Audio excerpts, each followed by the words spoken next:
This is the very impressive Parasound HCA2003A high current power amplifier. It has 3 channels, each with 220 watts of output, but this one only has 1 functioning channel. Let's see if we can fix that. So let's see what each channel is doing. Here's channel 1. No output at all. And channel 2. We do get a response, but it is definitely not what we want. And channel 3. That's our good channel. Let's open it up.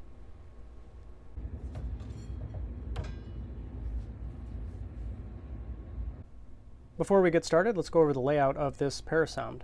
In the front we have a comically large transformer. On the bottom we have a very large power supply. Each channel has its own power supply.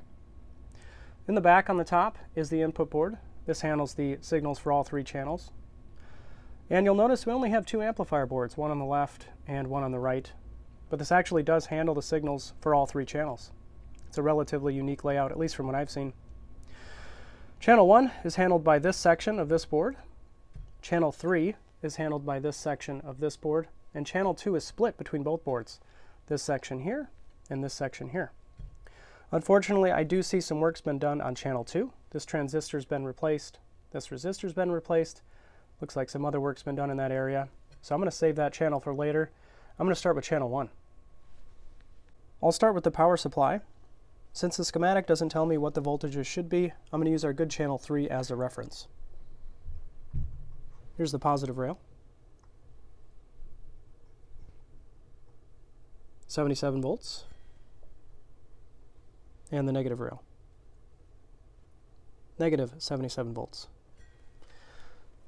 Now let's check channel 1.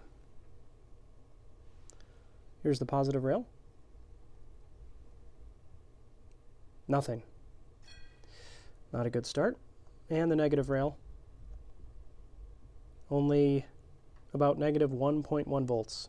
That's not going to cut it. So it looks like we're going in deep to the power supply. Let's check channel 1's fuses on the power supply board. That's going to be F1 and F2.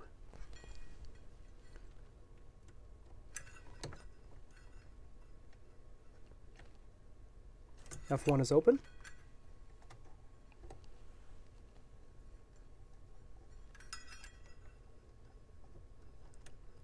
As is F2.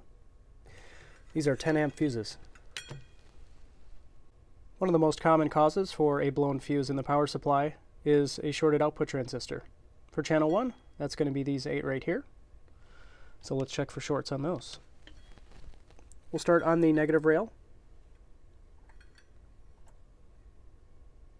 First one's good. Second's good. Third is good.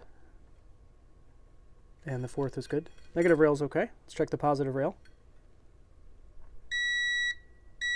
Shorted all the way through. Second one.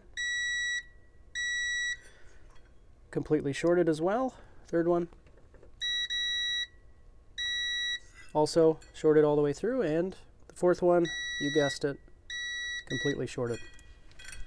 Now I think I can do some work from the top on this board without removing anything, but I think it's going to be a lot easier to just remove this entire board. I don't think it's going to be too difficult.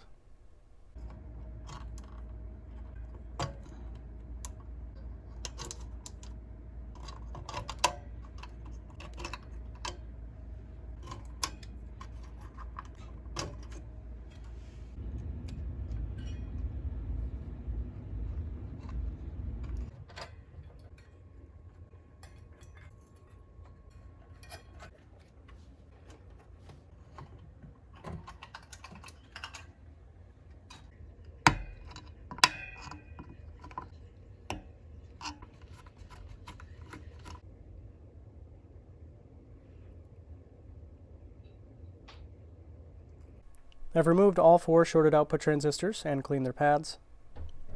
I also inspected all of the components related to channel 1.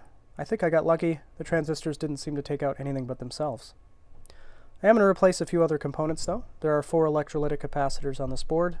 I'm going to replace all 4 of those. They're relatively inexpensive and easy to replace. I'll also replace this single-turn bias potentiometer with a multi-turn potentiometer. And of course, I need to replace the two 10-amp fuses. Here are the parts I'll be replacing, as well as a list of the parts I'll be using to replace them with. This parts list is in the description of this video as well. If you'd like to see the conclusion of Channel 1, see how it turns out, as well as how the rest of this Parasound turns out, Channel 2 and beyond, head on over to my Patreon page, which is also called Duality Repair. I'll post any follow-up videos on this there. Thanks for watching.